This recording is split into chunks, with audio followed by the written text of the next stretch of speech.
अरसा 20 साल से मानावाला की नवाब मार्केट में लगने वाला बुध बाज़ार ज़बरदस्त कशीदगी की बिना पर बंद कर दिया गया है। हमारे साथ अल्लाह दिता चूड़ीगर मौजूद हैं जो ये बुध बाज़ार लगवाते थे। हम उनसे बात करते हैं कि ये क्या माजरा है। जी, क्या माजरा है कि इतने लोग बहुत चल गई सी, गुंडागर्दी हो रही सी, बड़ा काम खराब हो रहा सी। लिहाजा मेरा दुकानदार आपो जगह मुੱਲ ली सी, सानू नहीं सी कोई लभदा।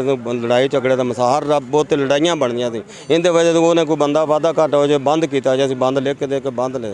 2 ठेकेदार ने रियाज और मैं बंद कराने का ठेक लिख के देता गौरमेंट। रियाज ने जो दूसरी तरफ लांदा सी बुध बाज़ार तो तुसी दोवां लिख के दे दिता? लिख के देता भी बाजार इतने बुध बाज़ार नवाब मार्केट च नहीं लगना चाहिए। नवाब मार्केट के बुध बाज़ार नहीं लगना चाहिए तो फिर कित्थे लगना चाहिए? किते भी आउटसाइड जगह कहता लगे वो लवा लो, आउटसाइड जगह लभ के साडा लग जाए, किसी होर दा लग जाए, कोई इत्थे नवाब मार्केट नहीं लगने। लड़ाई झगड़े का खतरा इत्थे नहीं लगना चाहिए। तुसी समझदे सो कि गुंडा नासर जिहड़े ने इन्वॉल्व हो चुके ने ते इहदे विच लड़ाई दा खदशा सी? हाँ जी, लड़ाई का खर्चा सी, वाधा घट हो सकता सी, वो पैना साडे ठेकेदारां ते सी। असीं इस वजह तो इनू नहीं बंद कर देना। 2 ठेकेदारां लिख के देता कि सानू इत्थे जरूरत नहीं, असीं इत्थे नहीं लवाना।